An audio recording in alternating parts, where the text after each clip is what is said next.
Capitolo 3, Chapter 3. Geppetto, having returned home, begins at once to make a burattino, a puppet, to which he gives the name of Pinocchio. The first tricks played by the burattino. Geppetto lived in a small ground floor room that was only lighted from the staircase. The furniture could not have been simpler. A bad chair, a poor bed, and a broken-down table. At the end of the room there was a fireplace with a lighted fire, but the fire was painted, and by the fire was a painted saucepan that was boiling cheerfully and sending out a cloud of smoke that looked exactly like real smoke. As soon as he reached home, Geppetto took his tools and set to work to cut out and model his burattino. "What name shall I give him?" he said to himself. "I think I will call him Pinocchio. It is a name that will bring him luck. I once knew a whole family so called.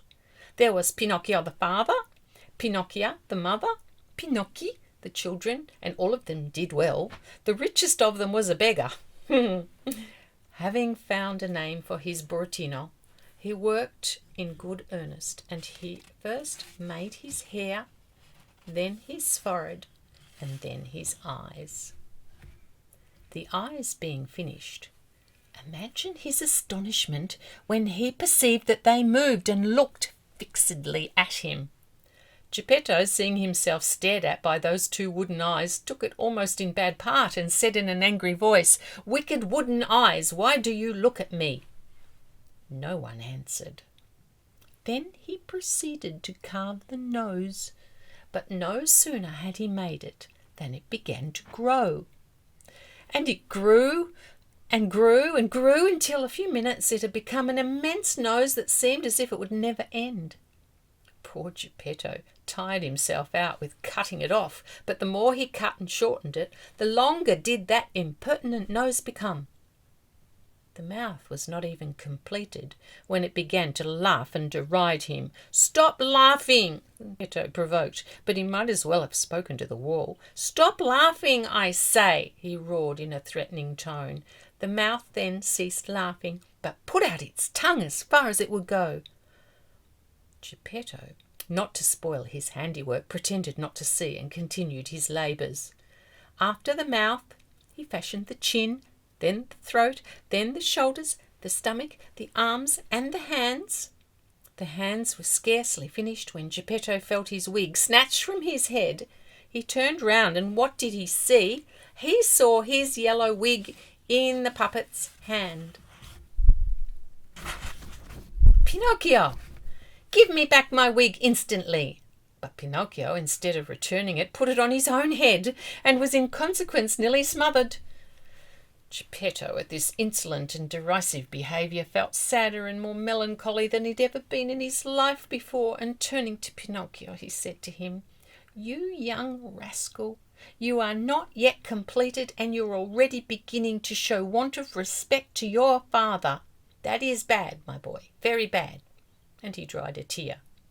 The legs and the feet remained to be done. When Geppetto had finished the feet, he received a kick on the point of his nose. "I deserve it," he said to himself. "I should have thought of it sooner. Now it's too late." Then he took the puppet under the arms and placed him on the floor to teach him to walk. Pinocchio's legs were stiff, and he could not move. But Geppetto led him by the hand and showed him how to put one foot before the other. When his legs became flexible, Pinocchio began to walk by himself and to run about the room until, having gone out of the house door, he jumped into the street and escaped. Poor Geppetto rushed after him, but was not able to overtake him, for that rascal Pinocchio leapt in front of him like a hare, knocking his wooden feet together against the pavement as he made as much clatter as 20 pairs of peasants' clogs. "Stop him! Stop him!" shouted Geppetto, but the people in the street, seeing a wooden puppet running like a racehorse, stood still in astonishment to look at it, and laughed and laughed and laughed until it beats description. At last, as good luck would have it, a carabiniere arrived who, hearing the uproar, imagined that a colt had escaped from his master. Planting himself courageously with his legs apart in the middle of the road, he waited with the determined purpose of stopping him and thus preventing the chance of worse disasters. When Pinocchio, still at some distance, saw the carabiniere barricading the whole street, he endeavoured to take him by surprise and to pass between his legs. Oh, but he failed significantly. The carabiniere, without disturbing himself in the least, caught him cleverly by the nose. It was an immense nose of ridiculous proportions that seemed made on purpose to be laid hold of by carabiniers, and consigned him to Geppetto. Wishing to punish him, Geppetto intended to pull his ears at once.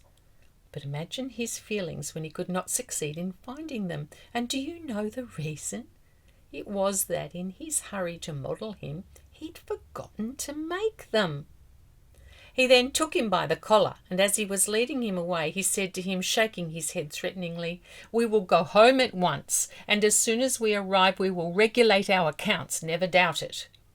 At this announcement, Pinocchio threw himself on the ground and would not take another step. In the meanwhile, a crowd of idlers and inquisitive people began to assemble and to make a ring around them.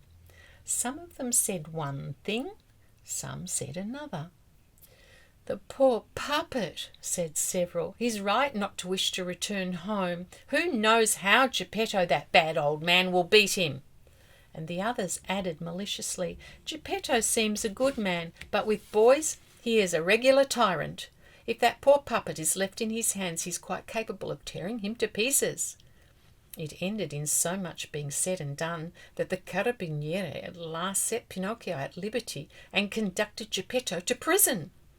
The poor man, not being ready with words to defend himself, cried like a calf, and as he was being led away to prison, sobbed out, "Wretched boy, and to think how I've laboured to make him a well-conducted puppet, but it serves me right. I should have thought of it sooner." What happened afterwards is a story that really is past all belief, but I will relate it to you in the following chapters.